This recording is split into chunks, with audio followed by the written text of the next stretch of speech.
সবাইকে নমস্কার। আমার তো অনেক বয়স হয়েছে আর সক্রিয় শিক্ষা থেকে আমি অনেকদিন সরে গেছি। ফলে আমি আপনাদের কাছে যা বলবো সেটা যে অন্যদের মতো তথ্যপূর্ণ এবং এখনকার অভিজ্ঞতার সঙ্গে জড়িত তা নাও হতে পারে, কিন্তু যে কথাটা দিয়ে আমি শুরু করব তা হলো যে পশ্চিমবাংলা এই যে সরকারি শিক্ষকদের নিয়ে যাবতীয় ঘটনা গত কয়েক বছর ধরে ঘটছে, এটা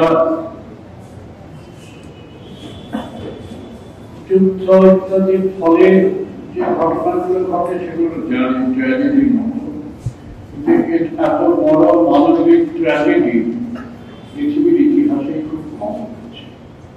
শিক্ষকেরা চাকরি থেকে বঞ্চিত হয়েছে, যোগ্য শিক্ষকেরা তাদের মাঠে অবস্থান করতে হয়েছে, তাদের উপর পুলিশের নির্মম অত্যাচার হয়েছে, তাদের নামে মামলা, অবৈধ মামলা দেওয়া দিচ্ছে সরকার, একটা প্রতিহিংসামূলক নীতি নিয়েছে এবং তার ফলে পশ্চিমবাংলার শিক্ষার সমস্ত রকমের বিপর্যয় একেবারে নগ্ন হয়ে আমাদের চোখের সামনে এসে পড়েছে। এই ঘটনাটা যে কোনো সভ্য দেশের পক্ষে লজ্জাজনক এবং সত্যি সত্যি মাথা নিচু করে থাকার মতো। আমরা ভারতের ইতিহাস, শিক্ষার ইতিহাস যতটুকু পড়েছি তাতে সরকারি শিক্ষা ব্যবস্থার একেবারে কেন্দ্রীয় গুরুত্ব সম্বন্ধে কোনো সন্দেহ থাকার কথা নয়। তার কারণ সরকারি শিক্ষা ব্যবস্থা সাধারণ মানুষের কাছে পৌঁছতে পারে। যে মানুষ বঞ্চিত, যে মানুষ অর্থের অভাবে লেখাপড়ার সন্তানদের লেখাপড়ার কথা ভাবতে পারে না, সরকারি শিক্ষা ব্যবস্থা মুখের দিকে তাকিয়ে থাকে। তা সত্ত্বেও আমরা দেখেছি আমাদের দেশে যখন যে সরকার এসছে, এই সরকারি শিক্ষা ব্যবস্থার নানা রকমের অসম্পূর্ণতা, হয়তো অনেকে বলবেন সাম্রাজ্যবাদের উত্তরাধিকার হিসেবে আমরা যে সমস্ত 1948-এর পর থেকে যে সমস্ত শিক্ষা রিপোর্ট, কমিশন, কমিটি এগুলো দেখেছি, সব জায়গাতে বলা হয়েছে যে একটা কমন স্কুল সিস্টেম থাকা দরকার। কমন স্কুল সিস্টেম, সবাই এক লেখাপড়া শিখবে, একভাবে শিখবে, একই ধরনের স্কুলে, একই ধরনের সিলেবাস, একই রকম অবস্থা, একই পরিবেশে শিখবে এবং সেটা সরকারের দ্বারা পরিচালিত হবে।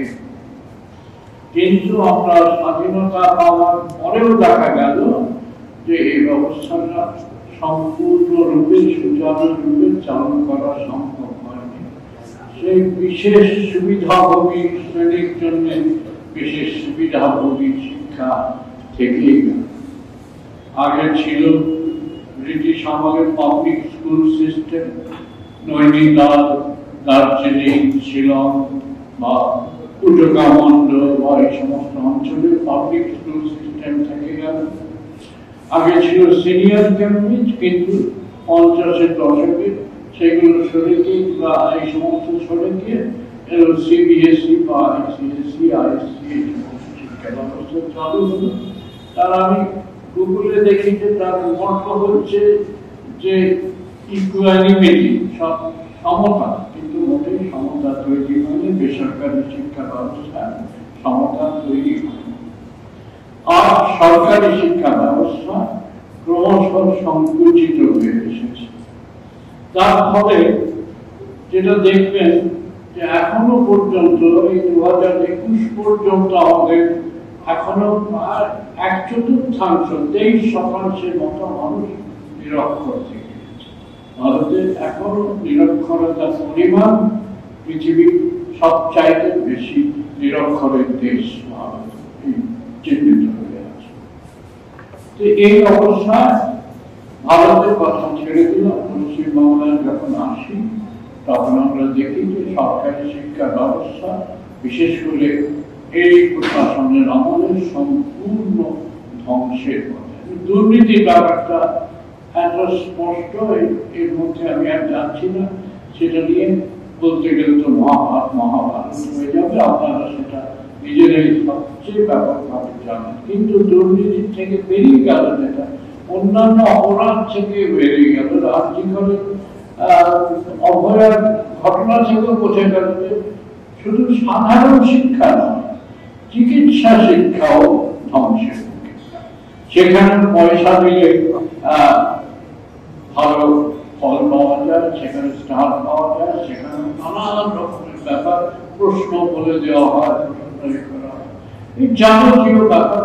চিকিৎসা শিক্ষার ব্যবস্থা আমি জানি না, আমরা তিনজন এখানে অন্তত চারজন বসে আছি যাদবপুরে এই ঘটনা কম ঘটে।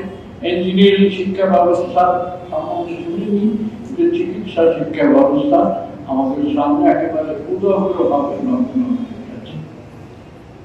তো এই অবস্থায় সরকারি শিক্ষা ব্যবস্থা মানে শিক্ষকদের অবস্থাটা এখন সকলের আগে বিবেচনায় আছে। যোগ্য অযোগ্য শিক্ষক যারা, এইসব খবরের কাগজে কথাবার্তাগুলো চালু হয়ে গেছে এখন। তো এই আপনারা যে একসঙ্গে এসেছি, আমরা বারবার করে আসছি, শিক্ষকেরা আন্দোলন করছেন, বেকার খবর অভিযান করছেন, পুলিশের হাতে অত্যাচারিত করছেন, মাঠে বসে আছেন। এর মধ্যে দিয়ে একমাত্র আমাদের লক্ষ্য হচ্ছে পশ্চিমবাংলার সরকারি শিক্ষা ব্যবস্থাটাকে বাঁচাতে হবে।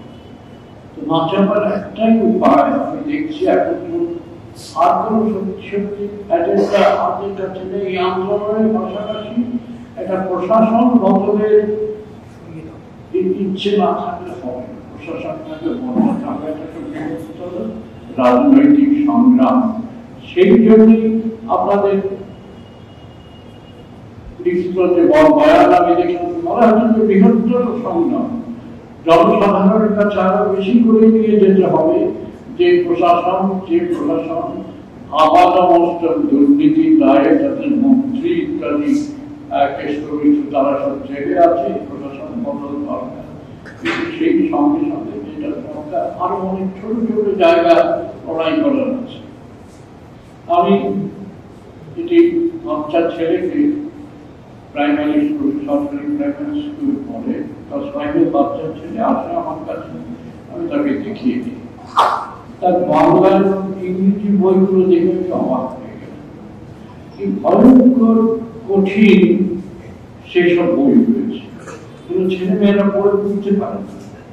পরিবেশ বিজ্ঞান বলে একটা কলেজ, বহু কিছু আছে তাতে, গল্প ছলে সব গল্প আছে, সে ভয়ানক। তার বাংলা জায়গা আছে, ধরুন বাড়িতে একটা দুর্ঘটনা ঘটেছে, পরে পরিবেশ বিজ্ঞান বাংলা হচ্ছে এই পরিপ্রেক্ষিতে তোমার ভূমিকা কি হবে, কারণ পরে ছেলে বা মেয়েকে জিজ্ঞেস করা হচ্ছে এই পরিপ্রেক্ষিতে তোমার ভূমিকা কি হবে।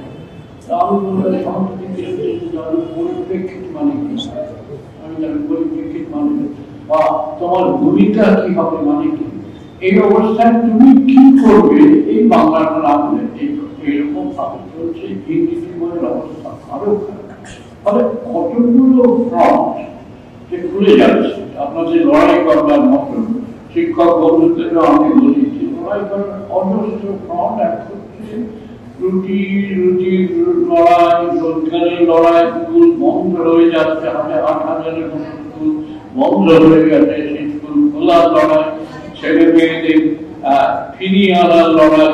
এই রাজ্য সরকার নাকি ঘোষণা করেছে কোন স্কুল ছুট নেই আমাদের পশ্চিমবাংলায়, মিথ্যে কথা। এই মিথ্যে কথার বিরুদ্ধে লড়াই, করোনার সময় যে ভয়ঙ্কর রকমের ক্ষতি হয়ে গেছে, প্রচুর ছেলে মেয়ে স্কুল ছেড়ে দিয়েছে, তাদের ফিরিয়ে আনার লড়াই, সঙ্গে সঙ্গে এই বঞ্চিত শিক্ষকদের ফিরিয়ে আনার লড়াই, অযোগ্যদের শাস্তি না হয় হোক, সেটা যোগ্যরা একজনও কোনোভাবে শাস্তি না পায়, বঞ্চিত না হয়, অত্যাচারিত না হয়, তার লড়াই। এইগুলো ব্যাপার, অযোগ্যদের চাকরি যাওয়া অবশ্যই ঠিক আছে, দুঃখের ব্যাপার, সেটা নিয়ে আমাদের সহানুভূতি আছে। যোগ্য মানুষ একজন যেন কোনোভাবে কোনো দিক থেকে বঞ্চিত না হয়, একদিনের জন্যও যেন বঞ্চিত না হয়। তাহলে সরকারি শিক্ষা ব্যবস্থার মধ্যে এই যে বহুমুখী লড়াইয়ের সামনে আমরা আছি। বঞ্চিত শিক্ষকেরা যে বসে আছেন তাদের জন্য আমাদের সহানুভূতি, সমর্থন সবই আছে, কিন্তু মূল কথা হচ্ছে পশ্চিমবাংলার সরকারি শিক্ষা ব্যবস্থাকে বাঁচাতে হবে সব দিক থেকে, মানুষের শিক্ষার জন্য। সত্যি সত্যি সরকারি শিক্ষা ছাড়া সাধারণ লোকের, বঞ্চিত তলার মানুষের শিক্ষার কোনো উপায় নেই। আমি তো জানি, আমরা সবাই জানি, সেই সরকারি শিক্ষা ব্যবস্থাকে এই প্রশাসন সচেতন ভাবে ধ্বংস করার জন্য, একেবারে প্রথম দিক থেকে ধ্বংস করার জন্য চেষ্টা চালিয়ে এসেছে। ফলে শেষ পর্যন্ত এটা একটা রাজনৈতিক সংগ্রামের অঙ্গ।